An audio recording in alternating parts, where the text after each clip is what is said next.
izafeyê. Eger navdêr bi cînavekî, rengdêrekê yan jî navdêreke din ve were girêdan. Hingê îzafe jê re pêwîst e.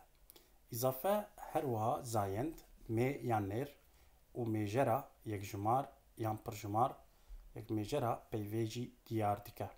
Ango nîşanî me dide ka peyv mê, nêr yan jî pirjimar e.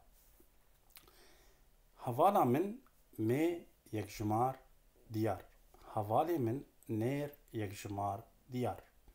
Hevaleke min mê yekjimar nediyar. Hevalekî min nêr yekjimar nediyar. Hevalên min pirjimar diyar. Hemû hevalên min.